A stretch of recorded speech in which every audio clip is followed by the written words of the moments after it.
He once stood barefoot at the edge of a crowded marketplace, clutching a tattered tin cup as passers-by spat insults and turned away, their eyes flicking with contempt. His back stung from the coarse rope that bound him to a crude stool outside the healer's tent, a public spectacle of shame for daring to hope. In dingy alleys, he scavenged faded scrolls of forgotten rites, only to be beaten back by guards who saw his skin as a sentence. Every whispered chant, he learned, carried the weight of 1,000 jeers, each drop of sacred dew stained by the bitter taste of humiliation. And yet, beneath that cloak of disgrace, a secret power stirred, one that would demand the ultimate price. What happened next shocked everyone and set off a chain of events no one saw coming. Stay with me. This is a story you need to hear. Before we start the story, comment below and let us know where in the world you're watching from today. And if you find this story impactful, don't forget to subscribe for more. A low wind raced through the tall pines that crowded the edge of the Hawthorne estate, carrying with it the smell of damp earth and fresh rain. The last pale light of evening struggled through the heavy gray clouds, touching the smooth marble facade of the manor with a cold, silvery sheen. Inside, the house felt vast and hollow, as though its high ceilings and polished corridors could swallow a man's quietest thought. In the grand study, the soft tick of an antique clock on the mantel was the only sound that dared to disturb the stillness. Portraits of stern-faced ancestors stared down from their gilded frames, their eyes unblinking, as if waiting for something to happen. The air held a faint trace of cedar and old books, an atmosphere both comforting and oppressive, like a secret that refuses to be told. Alexander Hawthorne paused at the threshold of the study, his broad shoulders stiff beneath the tailored charcoal suit he wore. His dark hair was sprinkled with silver at the temples, a sign of time and trials. He had built his fortune in the whirlwind of Silicon Valley, turning daring ideas into global empires. Yet here in this silent room, he felt far away from the world he once dominated. His chest tightened as he looked at the polished desk where a single object lay waiting, a framed photograph of his daughter, Charlotte, smiling broadly in a sunlit garden. In the years since her accident, that image had become both his treasure and his torment. Charlotte had been 5 when she fell from the swing and snapped the spine he had worked so hard to protect. Now she was 7, her laughter constrained by the wheels of her chair, her bright eyes dimmed by cautious hope. The accident, the surgeries, the unending rounds of therapy, they had carved a hollow ache in Alexander's heart. Success tasted bitter when measured against the flutter of his daughter's eyelashes, the way she whispered his name in the night. He crossed the study and ran his fingers along the smooth wood of the desk, as though seeking from it the solidity that eluded his own life. He remembered the day he signed the papers for yet another hospital wing state-of-the-art. They called it Promise to Usher in Miracles of Modern Science. He remembered the proud press conference, the applause ringing in his ears. But standing behind the podium, he had felt only a weight of guilt for money thrown at hope time and again. The grant he gave would fund research for spinal cord regeneration, they said, but each month, Charlotte's legs remained still. His generosity brought headlines. It brought him admiration. It did not bring her back on her feet. The house around him breathed with memory. Outside the study window, the ornamental fountain stood silent, its waters drained for the coming winter. Beyond it, the manicured garden stretched in perfect order, roses pruned, hedges clipped, pathways swept off every fallen leaf. A man could lose himself in the precision of that beauty, Alexander thought, but find no balm for a broken heart. He turned away from the view, stepping into the wide corridor where a fireplace glowed with lazy embers. The warmth reached him in a soft wave, but it did little to thaw the chill of solitude that had settled in his bones. He passed a row of windows overlooking the courtyard and saw his reflection in the glass, a man half in shadow, half in the pale light of dusk. The duality often felt like a curse. Alexander the titan of industry, Alexander the helpless father. He had fought boardroom battles with ruthless efficiency, yet now he bargained with doctors, therapists, even strangers on the street, seeking any whisper of a cure. Each knock at the door brought hopeful faces. Researchers with new theories, practitioners with strange devices, well-meaning strangers with stories of miraculous recoveries. Every conversation ended the same way, with his offer of money and their promise to try harder.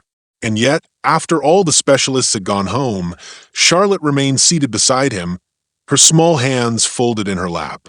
He imagined the weight of her gaze behind him, the unasked question pressing between them. Did he love her enough to risk everything on a promise of healing? Until tonight, he did not know. A distant chime from the grandfather clock in the foyer signaled 6:30. Alexander paused, listening as the sound traveled down the corridor. Each gong seemed to mock his impatience, reminding him that time, his most precious resource, was slipping away.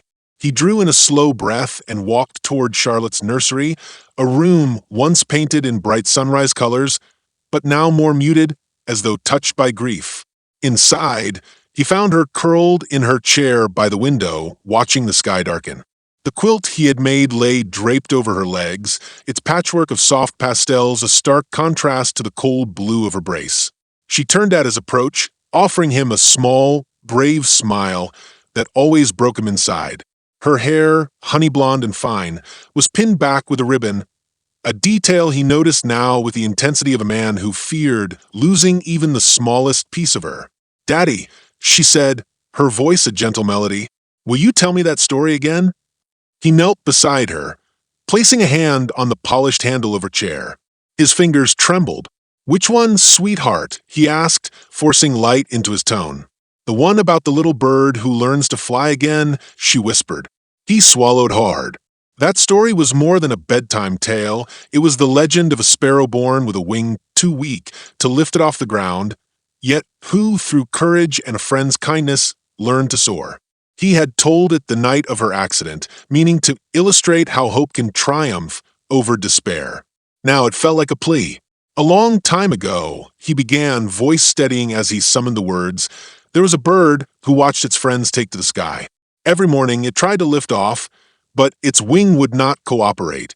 The other birds flew in joyful loops above the trees, while our little sparrow looked up in longing.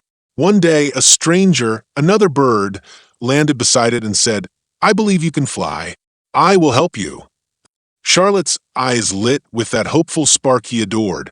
He continued, describing how the stranger guided the sparrow through gentle exercises, encouraged it when it faltered, and refused to let it give up. He spoke of the day the sparrow finally rose, wings catching the wind in triumphant embrace. When he paused, Charlotte's lips trembled. "Will I fly again, Daddy?" He kissed her forehead and choked on the answer. "Yes," he whispered. "One day you will." In that moment, the mansion felt smaller, the hush around them crackling with promise and fear.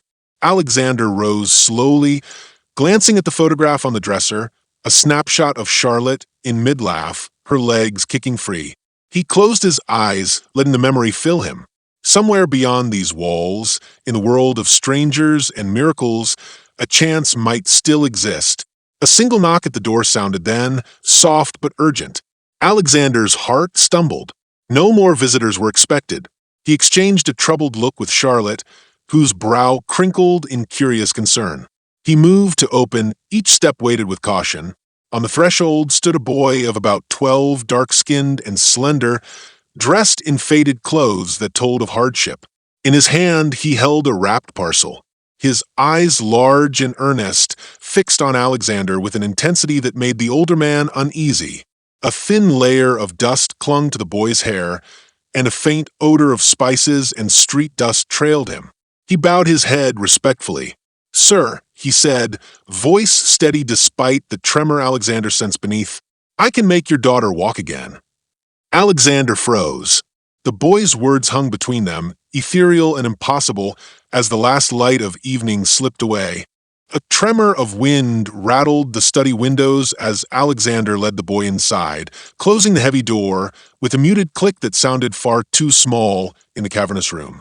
The boy's dark eyes roamed over the polished floor and marble fireplace, but he said nothing until Alexander gestured toward a high-backed chair by the fire. "Please, sit," Alexander said, his voice cautious. The boy obeyed, folding his long legs beneath him, hands resting on his knees. The parcel he carried in one hand was wrapped in coarse cloth, tied with a piece of twine. When he set it on the floor, its edges scraped softly against the wood. Charlotte stood behind her father, cradling her quilt to her chest. Her wide eyes studied the stranger. The way he sat too still, the deep lines at the corners of his mouth that made him look older than his years.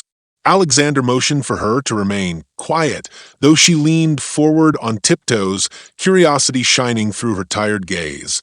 The boy folded his hands and spoke, voice quiet but steady. "Sir, my name is David. I come from a place beyond this estate where people heal in ways you have never seen. I have watched your daughter's suffering, and I can make her walk again." Alexander's heart thundered. All his carefully ordered thoughts scattered like leaves in a storm. He clenched his fists at his sides, fighting the rush of hope. You can." David inclined his head, his eyes flicking to Charlotte. "Not here," he said softly. "In this room, the magic cannot work. But bring her to the sunlit courtyard tomorrow at dawn, and I will show you what I can do." A chill crawled beneath Alexander's skin. "Magic," he repeated. The word tasted strange in his mouth, like something forbidden. Science had its limits, and he understood them well. But magic, real magic, lay beyond anything he could measure or control. David reached slowly into the parcel and withdrew what looked like a small vial made of green-tinted glass. Inside, a silvery liquid swirled, catching the firelight. "This is dew I gathered at sunrise from the petals of a rare mountain flower," he explained. "It awakens what lies dormant in the body. A single drop can coax nerves and muscles back to life." Alexander stared at the vial as if it might vanish if he blinked. He found his voice, after a moment, harsh with urgency. "What do you want in return?" The boy's lips curved into a sad smile. "Only trust, sir. Trust that I will do what I say." That night, Alexander barely slept. He lay awake in his vast, empty bed, images of Charlotte stumbling at the edge of her garden, playing through his mind on a loop. He pictured her rising from the wheelchair, her face radiant with surprise. He envisioned the faces of his board members, the headlines proclaiming his greatest miracle yet, not wealth or technology, but a miracle of life.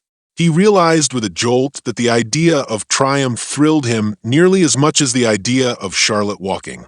Dawn came pale and misty. The estate gardens were deserted, dew glinting on rose petals and spiderwebs. Alexander pushed Charlotte's wheelchair along the wide flagstone path toward the circular fountain at the garden's heart, its basin empty of water for winter. The ruins of a sundial stood to one side, its gnomon casting a thin, precise shadow on the marble base. David waded barefoot on the cracked stone rim, the vial clutched in one hand.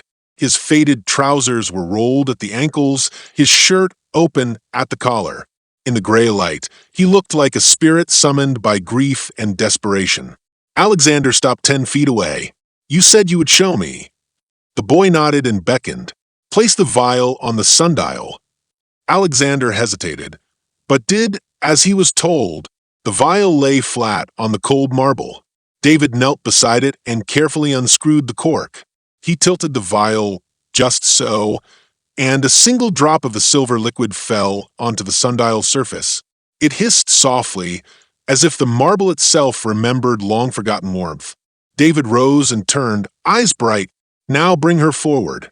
Charlotte inched closer in her chair, every muscle in her small body tense. Alexander stood behind her, guiding the wheels. When she reached the sundial, David raised his hand and whispered words too low for Alexander to catch. The air around them seemed to quiver, as if the world held its breath. Then a gust of wind whipped through the courtyard, rattling branches and sending his daughter's hair fluttering. Alexander gripped the handles of her chair. The vial's liquid pooled on the sundial, glowing faintly. At that moment, Charlotte's legs twitched. "It's working," Alexander murmured, astonished. David nodded, his expression unreadable. "Let her stand." Alexander hesitated. The garden stone was unforgiving, and Charlotte's brace was still strapped firmly around her torso. He braced himself, then reached for her arms. Carefully, he lifted her from the chair. Her eyes widened in alarm as she felt the cool stone beneath her feet. David knelt again and pressed his palm to the back of Charlotte's knee. The silver liquid on the sundial flared in brightness, and a warmth spread through the girl's leg. Alexander held his breath. Charlotte's foot flexed, then the other. She balanced unsteadily, tears forming as she looked at her father. "Daddy?" His throat tightened. "You're standing," he whispered, voice shaking. She wobbled, then steadied herself. A triumphant smile cracked across her face. I am." Alexander exhaled a laugh that shook his chest. He gathered her in his arms, spinning her around. David watched, expression solemn, as though observing a moment of wonder that could just as easily slip away. For the next hour, Charlotte took cautious steps, each one steadier than the last. Alexander's heart soared. He forgot the frost in the air, the vast solitude of his life, everything but the miracle unfolding before him. When Charlotte finally sat again in her wheelchair, exhausted but radiant, Alexander turned to David, tears in his eyes. "Thank you," he whispered. "Thank you." The boy bowed his head. "Remember," he said, voice low, "every gift comes with a cost." Alexander frowned, the edges of hope fraying. "What cost?" David rose and retrieved the empty vial. "I will return at dusk. Bring the money for the next steps, and bring truth. If you lie to me or hide anything, the gift will be broken, and so will your daughter's progress." He looked at Charlotte with an intensity that made Alexander's skin prickle. "Believe in me, and I will believe in you. Betray me, and you will lose all you have gained." Without another word, he turned and walked away, fading into the mist that pooled around the fountain. Charlotte reached for Alexander's hand, and he gripped it fiercely, as though anchoring himself to reality. As he wheeled her back toward the house, the sun broke through the clouds, sending a shaft of light across the fountain's empty basin. Alexander started, unsettled. The sundial lay dark now. The silver liquid vanished without a trace. He felt the weight of David's warning settle in his chest. Inside the study once more, Alexander set Charlotte on the desk beside her photograph. He held her close, feeling the steady beat of her heart. She looked at him expectantly, her smile wavering as she tried to comprehend what had happened. "Will he come back?" she asked. Alexander kissed her forehead. "Yes," he said, though his voice was not as steady as he wished. "He'll come back." That evening, as the sun dipped below the pines, Alexander counted the bills and signed the checks David had named. He thought of the boy's solemn face, of Charlotte's trembling steps, of the promise of something more than science could offer. He knew he stood at a crossroads. To follow this stranger into realms unknown, or to retreat into the cold certainty of research and machines. Behind him, the ancestral portraits watched in silence. Alexander pressed the checks into an envelope and sealed it with a decisive snap. Somewhere in the hush between heartbeats, he swore he heard a faint whisper, a plea or a threat from beyond the veil of what he knew. The inciting spark had ignited. Nothing in his life would ever be the same again. Alexander awoke before dawn, the hush of the manor settling around him like a soft shroud. The memory of Charlotte's tentative steps in the garden stirred him from restless dreams. He dressed quickly, dark trousers and a crisp white shirt, and paused before the framed photograph in his study, touching the glass with a reverent thumb. Then, as the first pale light seeped under his bedroom door, he pushed Charlotte's wheelchair down the carpeted hall toward the breakfast room. "Good morning, Daddy," she said, her voice still hushed with sleep. Her legs, though stronger, trembled as she shifted forward in the chair. "Morning, sweetheart," Alexander replied, resting his hand on her shoulder. He led her to the table where a tray waited. "Oatmeal. Did you dream of the bird again?" he asked, setting his own fork aside. Charlotte nodded, her lips curling into a small smile. But this time, he flew. So high he touched the stars, she said, voice soft with excitement. Alexander felt a lump in his throat. "I'm proud of you," he whispered. He wondered, though, whether he could ever deserve such resilience.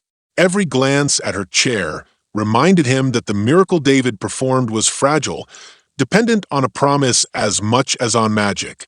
He took a deep breath and stood. "Come on," he said. "We have work to do today."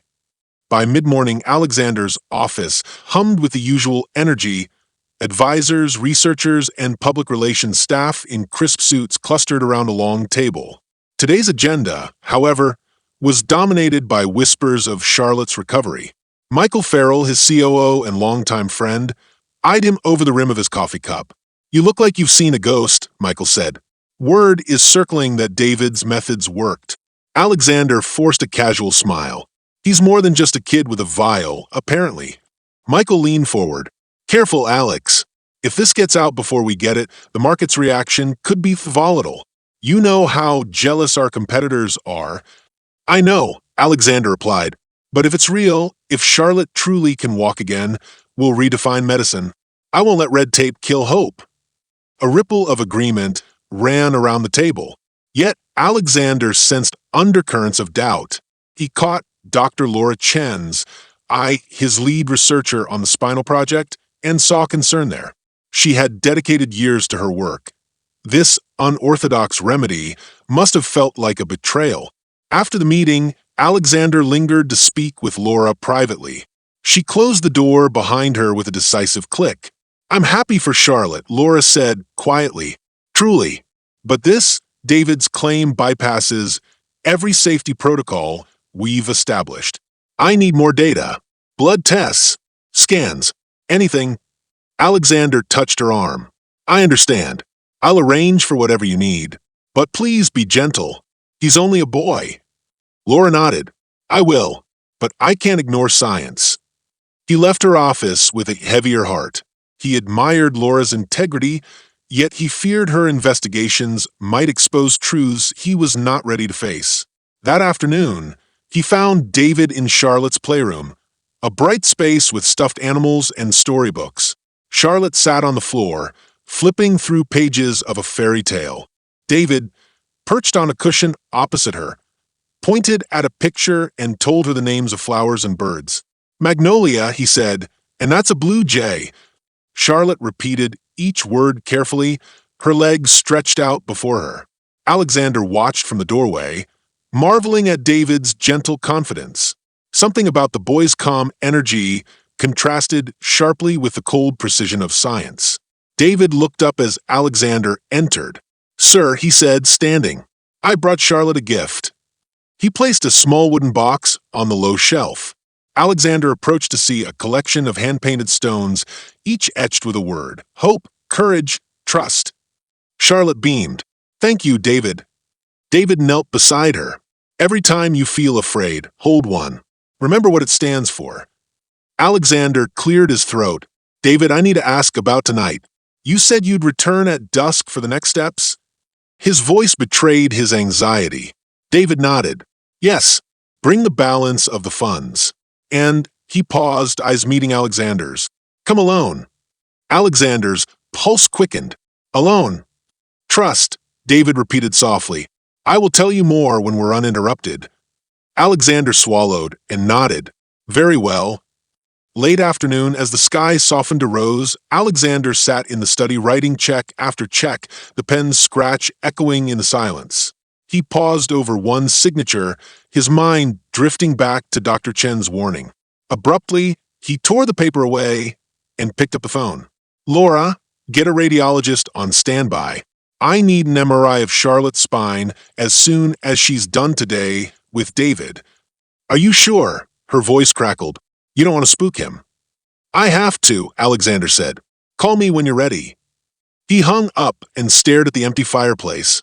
Behind every miracle lay examination, and he realized his own certainty had outpaced his judgment. At dusk, the courtyard lay cloaked in a soft glow from antique lanterns. Alexander stepped onto the stone path, the envelope of crisp bills heavy in his breast pocket. David stood by the sundial as before, but his expression was more solemn now, shadows under his eyes deepening.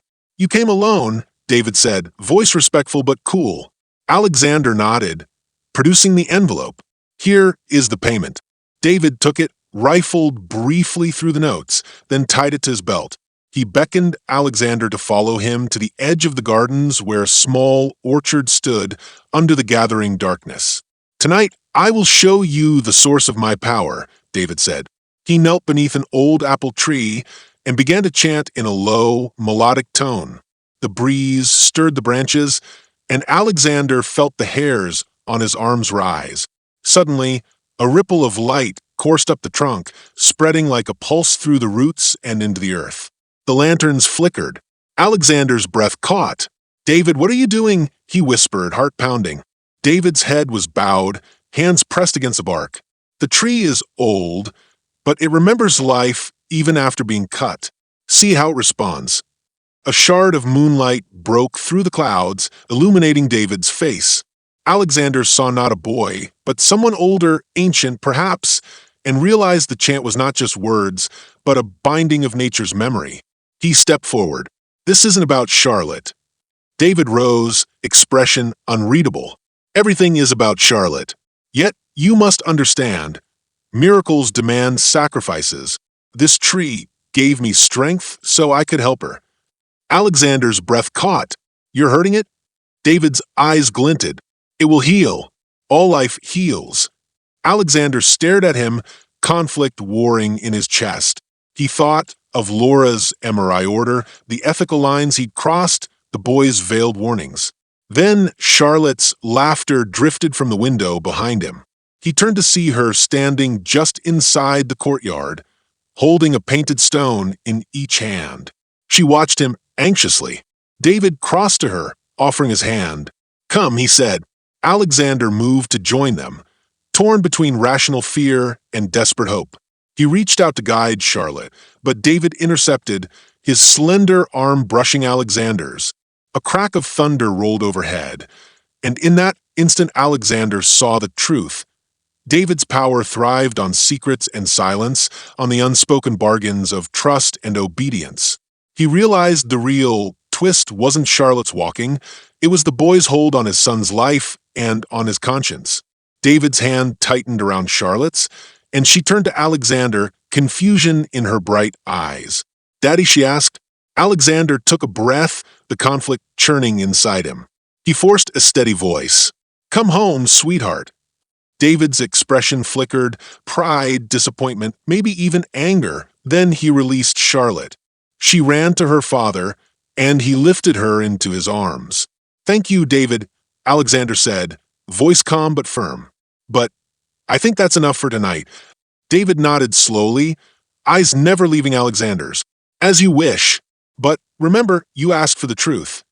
He turned, stepping back into the shadows of the orchard. Alexander carried Charlotte toward the house, her arms around his neck. He glanced over his shoulder at David's retreating figure, heart pounding with fear and wonder. Inside, Laura waited, her tablet in hand. "I have the MRI ready," she said. Alexander met her gaze. "Do it now." As the doors closed behind them, he realized that the stakes had been raised, trust had shifted, loyalties would be tested, and the true cost of Charlotte's freedom was only beginning to unfold.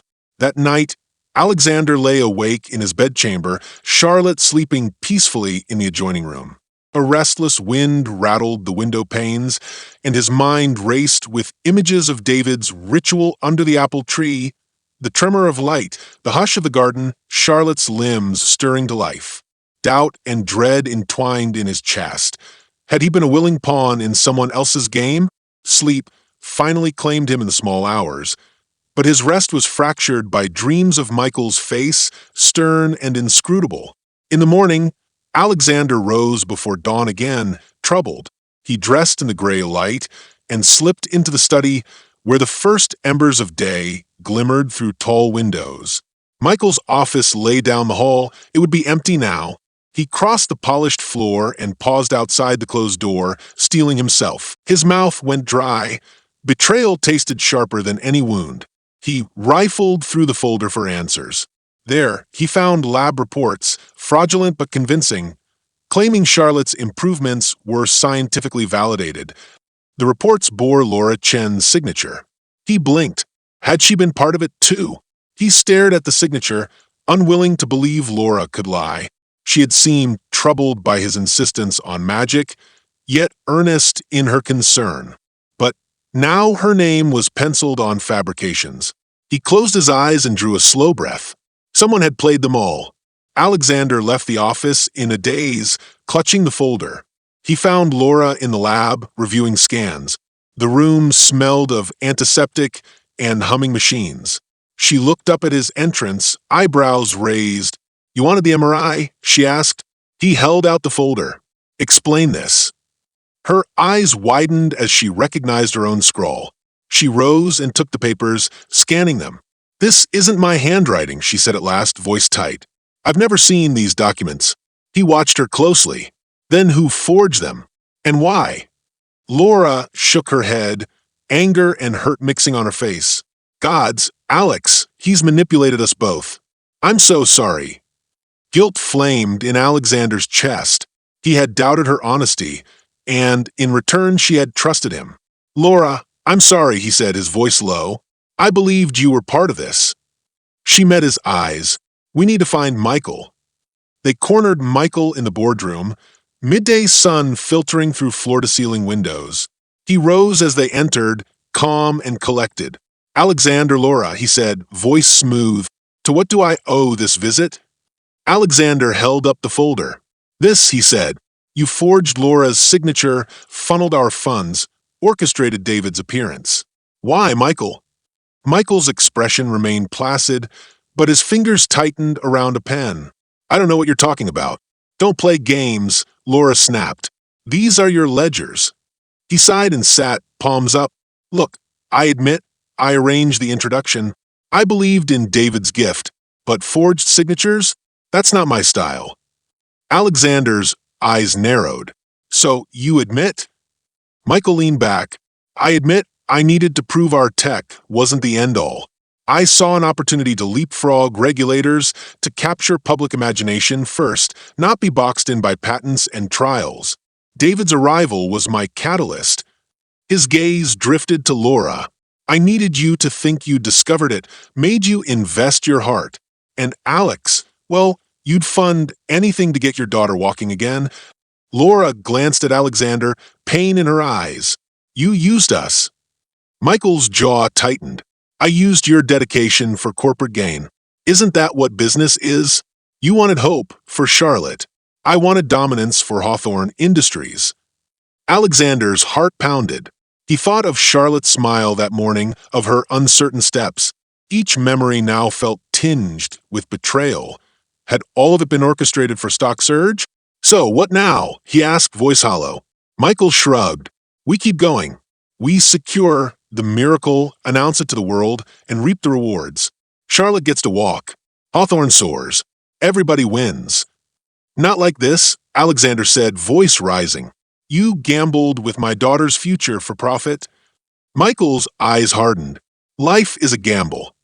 Alexander turned away, anger and grief crashing through him. He swept out of the boardroom, Laura following. Outside, the corridors felt empty, as if the entire house had turned its back on him. Back in the playroom, Charlotte waited, clutching her hope stone. Her innocent face cracked him open. He sank to his knees before her. "Sweetheart, can you stay here for a moment?" She nodded, trusting. He smoothed her hair. "I need to talk to Laura." Laura emerged from the lab then, gentle now. "Everything okay?" "Not yet," Alexander said. He took a deep breath. "Charlotte's recovery, it's real, right?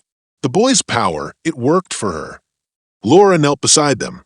"Yes, the scans show new neural activity around her spine.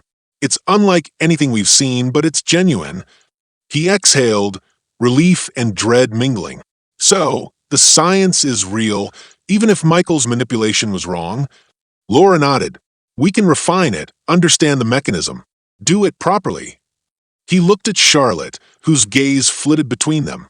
"I want her to get better," he said softly, "but not like this, not with lies and schemes." Laura placed a hand on his arm. "Then let's do it right. We'll confront Michael together, restructure the project. I'll draft protocols, call independent reviewers. We'll bring David in under oversight, if he consents." Alexander met her eyes, gratitude blazing. "Thank you." That evening, Alexander confronted Michael again, this time with Laura by his side and legal counsel on speed dial. The boardroom's glass walls turned their faces into ghosts under the chandelier's glow. Michael stood, arms crossed, as they laid out a new agreement. Full transparency, third-party audits, clear ethical guidelines, and legal protections for Charlotte's welfare. Michael's defiance softened under the weight of their resolve. At last he signed. The air in the room shifted, charged with tension, yes, but also with possibility. Alexander realized that true power lay not in unchecked ambition, but in integrity. Leaving the room, he felt the first stirrings of hope that did not burn too brightly. In the courtyard, dusk fell soft and cool. Laura and he found Charlotte waiting by the sundial, the painted stones scattered at her feet. David was nowhere to be seen. Charlotte ran to him, her laughter bright. "Daddy, look!" She held out 2 stones, courage and trust. Alexander swept her into his arms. He pressed trust into her small hand. "We're going to do this the right way," he promised, voice steady.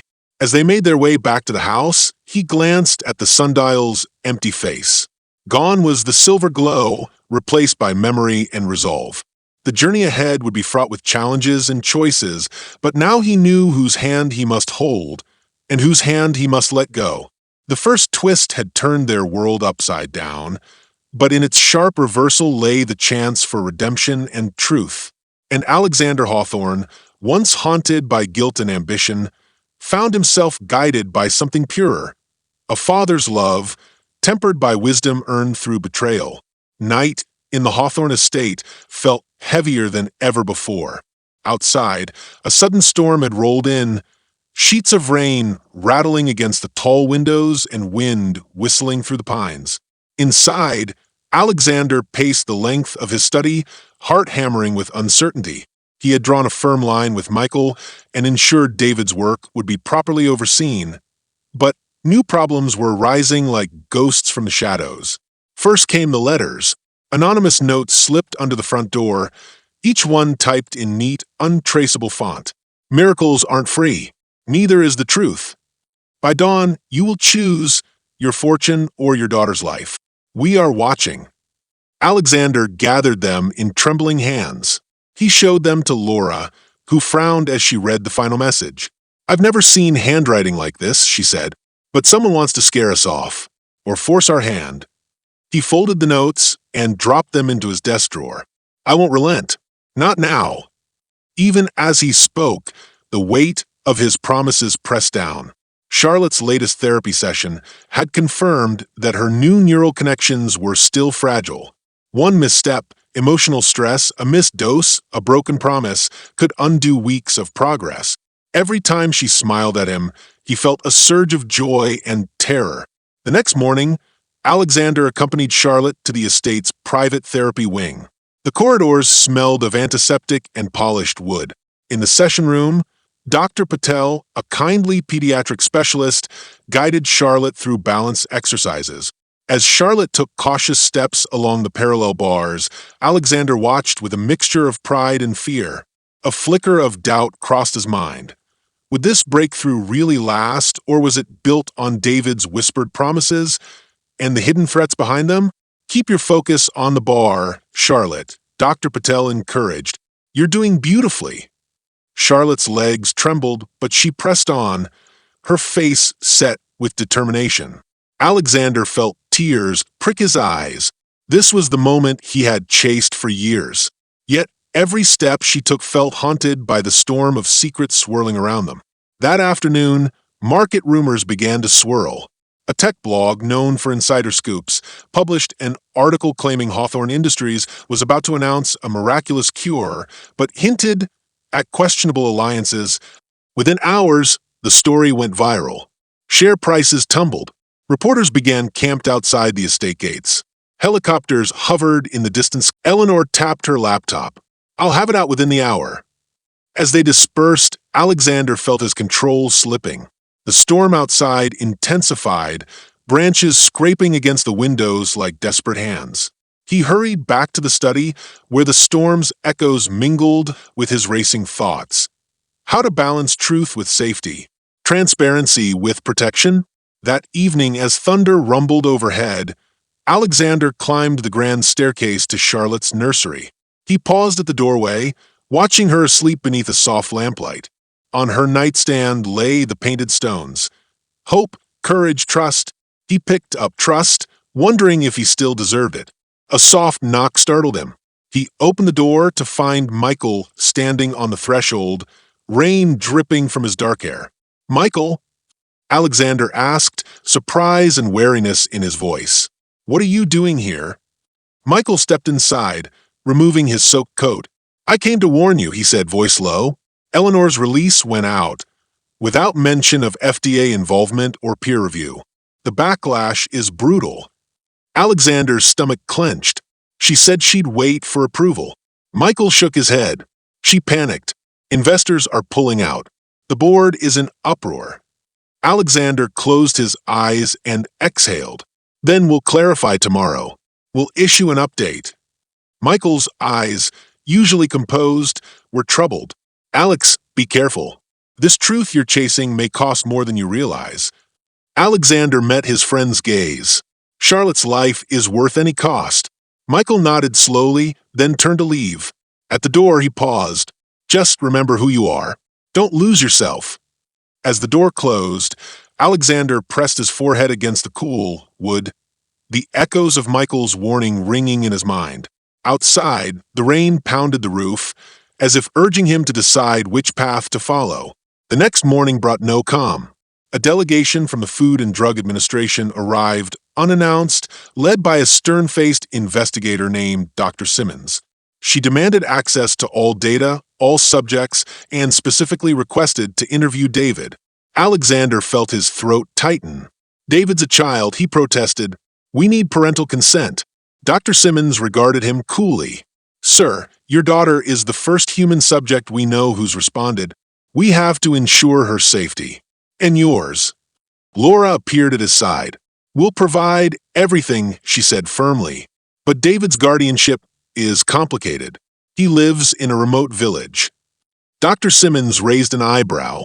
"Then find proof of guardianship, or we halt all trials." Alexander thought of David's lonely eyes that morning in the playroom. The boy's family. Did he even have one? The hidden cost David had spoken of. Had Alexander traded more than he knew? By late afternoon, Alexander found David waiting on the courtyard terrace, rain still dripping from the rose arbors. The boy looked smaller under the gray sky, clutching his wooden box of stones. "Dr. Simmons wants to meet you," Alexander said, voice careful. David's gaze flicked to the heavens. "No," he said softly. "Let her come, if she must, but do not lie." Alexander winced at the quiet command. "We must give them papers, David, or they stop everything." David stepped forward. "Then show them the truth," he said. "Not the ledger, but what's real." He opened the box and handed Alexander 2 stones, balance and courage. Confusion rippled through Alexander. "Balance." David nodded. "For you, to keep your heart and mind steady." Alexander felt the weight of the stones in his palm. "All right, I'll take you to them." He led David to the study, where Dr. Simmons and her team waited among laptops and clipboards. Simmons looked up, arms crossed. "Let's begin." David scanned the room, then said, "Follow me." He guided Simmons to Charlotte's nursery, where Charlotte sat playing quietly. David pointed to the sundial vial displayed in a glass case and explained its origin. The mountain flower dew, the ancient tree's memory, the bonds that ran deeper than any protocol. He spoke in simple, unadorned phrases, yet every word carried the fervor of a believer. Dr. Simmons listened, expression shifting from skepticism to wonder. By the time David finished, the storm clouds outside had begun to part, and a single ray of sunlight pierced the window, illuminating Charlotte's hopeful face. Simmons exhaled. "We will need more verification. But I see now why you insisted on honesty." Alexander felt a surge of relief. At last, the weight of hidden threats had lifted, if only a little. That evening, as the family gathered in the great hall, Charlotte nestled between Alexander and Laura. He realized the real battle had only just begun. External forces would press for deadlines, disclosures, and assurances. Internal dilemmas would test his resolve to trust David's truth and safeguard Charlotte's future, to stand firm against fear and embrace transparency. He squeezed Charlotte's hand, and she looked up, eyes bright. He thought of the stones: hope, courage, trust, balance. Each one a reminder of the choices he must face. The storm had passed, but in its wake lay the fragile calm before the next surge. In that quiet moment, Alexander Hawthorne understood the path forward, to rise not on the miracles of magic or the machinations of ambition, but on the solid ground of honesty and love. The tension crackled around him like electricity, but he would carry that charge, shaping it into the power to protect his daughter and redeem his own heart. Rain pounded the courtyard as Alexander burst through the French doors, Charlotte tucked in his arms, Laura at his side, and Dr. Simmons trailing behind. The lantern light shimmered off puddles on the flagstones. Beyond the sundial, David stood alone, his slender frame silhouetted against the storm-swept garden. In his hand, the green-tinted vial glowed with a faint inner light, now empty save for stubborn droplets clinging to its sides. Alexander's heart thundered. Every secret he carried, every choice he had made, tonight they would all collide. He released Charlotte gently onto her feet at David's feet, forgetting for a moment the fragile promise that bound her to each step. She stood trembling, drenched by rain and anticipation, eyes wide between father and healer. David spoke first, voice rising over the storm. "It's time." Lightning forked across the sky, illuminating the apple tree where weeks before David had woven his first spell. Now the ancient bark pulsed with a silver glow that crept along the roots like living veins. Dr. Simmons stepped forward, notebook in hand. "We've gathered the board and the press inside," she said. "They'll watch." Behind her, Alexander heard murmurs of cameras and footsteps echoing through the marble halls. Laura adjusted her coat, glancing at Charlotte. "Are you ready, sweetie?" Charlotte offered a shaky nod, her chin lifted in courage. Alexander swallowed. "Remember what I told you," he whispered. "One step at a time." She nodded again, gripping his hand. David knelt beside Charlotte and pressed a finger lightly to the back of her knee. The rain slackened as though the world held its breath. Alexander felt the pulse beneath his daughter's flesh, that restless energy he could neither measure nor contain. A tremor rippled through the garden. Silver light burst from the roots of the apple tree, rushing up its trunk in a luminous torrent. The wind died. Even the raindrops hung motionless. David's chant began, soft at first, then gathering strength like the tide. His words were ancient, unfamiliar, yet perfectly formed, each syllable setting the air itself alight. Alexander took a step forward, drawn to the spectacle. Laura gripped his arm. "Don't interfere," she hissed. "Let it run its course." Charlotte's legs trembled violently. Alexander's breath caught. He reached out, but Laura's steady hand on his shoulder held him back. He watched, helpless and awed, as Charlotte's toes curled and her knees bent. The storm light brightened, revealing every drop of silver coursing through her veins, every spark of life awakened in dormant synapses. Above them, thunder rolled in deep applause.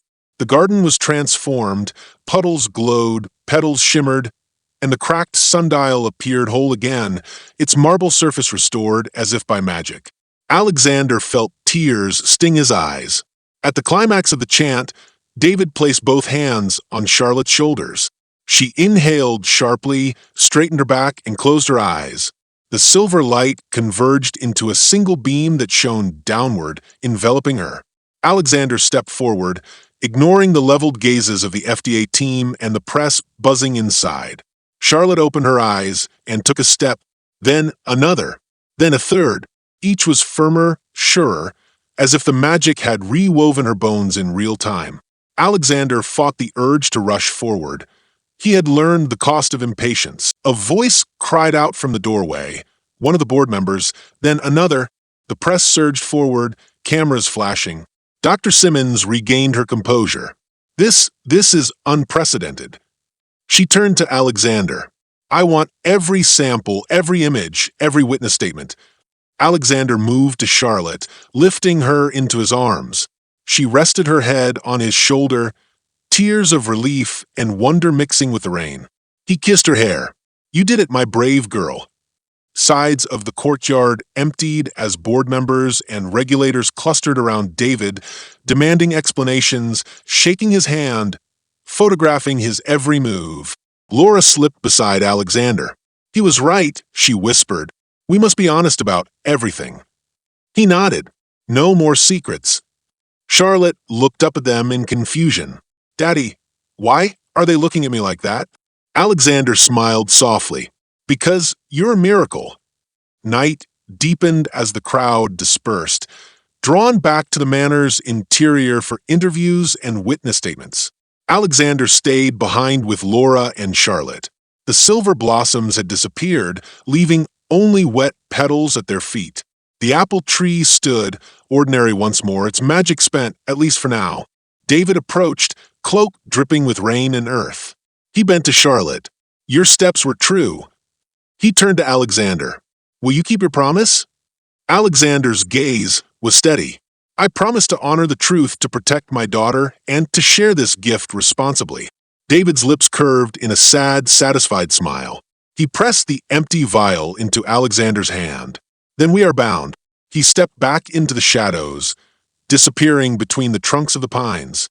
Hours later, back in the Great Hall, Alexander addressed the assembled, regulators, board members, press, and a handful of close friends.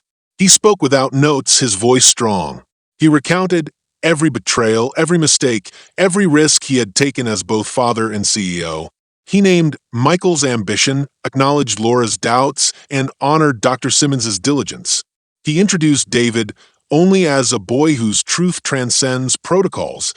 He pledged that Hawthorne Industries would partner with global research institutions, fund independent trials, and safeguard Charlotte's privacy above all else. When he finished, the hall was still. Then applause rippled through the room, hesitant at first, then genuine. Among the faces lit by chandelier glow, he saw relief, awe, hope. Later, Alexander tucked Charlotte into bed, brushing stray hair from her forehead. She clutched her trust stone. Daddy, did I really walk because of magic? He sat beside her, pulling the quilt close. Because of love, he said. Magic was her guide, but love was the power. Her eyes closed, and she drifted to sleep. Alexander lingered, gazing at the wooden box of stones, each inscribed with meaning. Hope, courage, trust, balance. He touched balance, remembering how he had wavered between ambition and integrity. He touched courage, recalling Charlotte's bravery. In the hush that followed, he felt the true miracle. Not a vial silver or an apple tree's memory, but the hard-won clarity that comes when truths are laid bare. Morning dawned clear and still. Alexander watched Charlotte descend the stairs under her own power, without lights or fanfare, just a father's careful gaze. Outside, the sun rose behind the pines, casting long shadows that receded as light spread. He smiled, heart full. The journey had been storm and stillness, betrayal and redemption. But from the crucible of truth, something stronger was forged. And as Charlotte stepped into the new day, he knew their story, woven with love, sacrifice, and honesty, would endure far beyond any single miracle. The dawn after the storm came soft and golden, as if the world itself drew a gentle breath. Alexander stood on the wide marble steps of the Hawthorne estate, watching Charlotte move down the front walk with careful, confident strides. She wore a simple blue dress today, her hair loose around her shoulders, and in her hand she carried the wooden box of painted stones, each inscribed with a word. Hope, courage, trust, balance. They were now symbols not of magic alone, but of a journey they had all shared. He descended to meet her, arms open. She paused a few feet away, eyes shining. Good morning, Daddy, she said, stepping forward without hesitation. Alexander caught her in a hug, lifting her off the ground for a moment before setting her down. Good morning, my brave girl, he replied, voice thick. He glanced toward the courtyard where the apple tree still stood, its bark dark against the sunrise. No glow lingered there, only the quiet promise of possibility. Laura joined them, carrying steaming mugs of cocoa. She smiled at Charlotte's ease on her feet. "Looks like those bar exercises paid off," she teased gently. Charlotte laughed and took a sip, cocoa dribbling at the corner of mouth. Alexander laughed too, relief washing through him. They walked together toward the gardens, where the first roses of summer bloomed among dewy grass. Reporters and regulators had all departed, satisfied by the evidence and by Alexander's vow of transparency. Hawthorne Industries had issued its formal statement: no secrets, no shortcuts, full cooperation with independent scientists.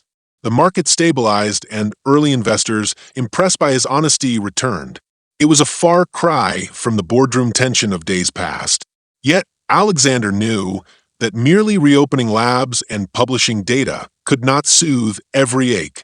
His own heart still carried the weight of choices made. The money funneled through Michael, the forged signatures, the experiments conducted at dawn in the apple orchard. He had betrayed his own standards in desperation to save Charlotte, intertwining science and magic in ways he had not fully grasped. He paused on a gravel path where Charlotte knelt to examine a ladybug on a leaf. He sat beside her. She looked up and offered him a painted stone with the word truth. "I choose the truth," he said softly, accepting it. She nodded, satisfied. He tucked it into his pocket and rose. "Let's keep going." In the weeks that followed, Hawthorne Industries partnered with global research centers. Dr. Chun led a new spinal study, incorporating controlled doses of the silver due under David's cautious guidance. David, now under proper guardianship and enrolled in foster care near a small research town, visited sparingly but taught scientists his chants and shared knowledge of a mountain flower. The FDA lifted its hold once preliminary results were peer-reviewed and clinical trials expanded.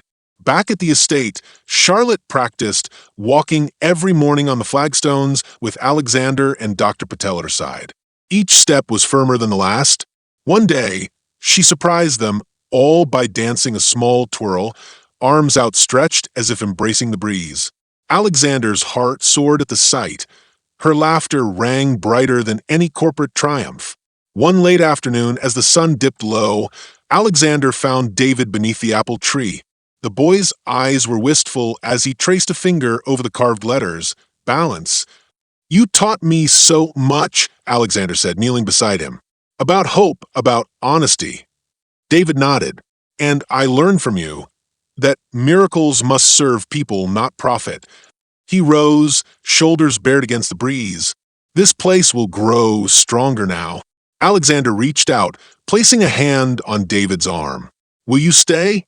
We could use you." David shook his head. "My place is on the mountains with my own kind, but I will always help when I'm called." He smiled, a mix of joy and sorrow. "I must go home." Alexander stood, heart heavy. "I understand." He pressed a final stone into David's hand. "Home." David accepted it, eyes glistening. With a small bow, he turned away and walked through the pines, disappearing into the gathering evening shadows. Alexander watched until only the rustle of leaves remained. He felt a tug at his chest, a longing for certainty for simpler times. Yet he knew David's departure was right. Miracles could not bind anyone they served. They must be free to come and go. As twilight deepened, Alexander returned to the house. In the great hall, chairs were arranged in a circle. Friends, family, Laura, Michael, Dr. Simmons, and even a few board members gathered for a small celebration. A private dinner to mark the true beginning of Charlotte's new life. Against the polished wood table, the painted stones lay in a neat row. Hope, courage, trust, balance, truth, home. Charlotte sat between Alexander and Laura, her face radiant in the soft lamplight. She raised her cup. "To walk and to never give up," she said. Everyone echoed her toast, voices mingling in warmth and relief. Alexander looked around at the faces. Some he had doubted, some he had angered, and felt a swell of gratitude. He looked at her, gratitude shining. "Thank you for standing by me, even when I blamed you." She gave his hand a squeeze. "We'll move forward together." That night, Alexander climbed the stairs to Charlotte's room and watched her sleep. The moonlight spilled through the window, illuminating her peaceful face. He quietly replaced the painted stones on her nightstand and rested his palm on the smooth wood. In the silence, he whispered, "I will guard your trust with my life. I will honor my promises." He lingered until the moon had traversed half the sky, then slipped away to his own room, heart calmer than it had been in months. Weeks later, on a crisp morning, Charlotte ran across the dew-bright lawn, no wheelchair, no pause, laughing as she raced her father toward the sunlit fountain. Alexander jogged beside her, arms outstretched to catch her if she fell, though he knew she would not. She reached the fountain first and jumped, splashing water that shimmered in the dawn. Alexander arrived, breathing hard, and scooped her up in a hug. She giggled, spraying him with droplets. "Fountain's full again," she declared, pointing at the water that danced over its marble rim. He smiled, eyes bright. "Anything's possible when we keep faith and face the truth." She nodded solemnly, then flung her arms wide. "Let's go tell Mommy." Together they ran toward the house, footsteps echoing like a promise. Alexander looked back at the fountain, at the apple tree beyond, and felt the legacy of their journey. A tale of love's power, of magic guided by honesty, of a father who learned that the greatest miracles are those we build on trust and sacrifice. And in that new dawn, with Charlotte laughing by his side, Alexander knew that their story was not just about walking again, but about learning to stand firm in truth together. If you found this story powerful, make sure to hit that like button, share your thoughts in the comments below, and don't forget to subscribe to the channel for more videos like this. Your support helps us bring more important stories to light.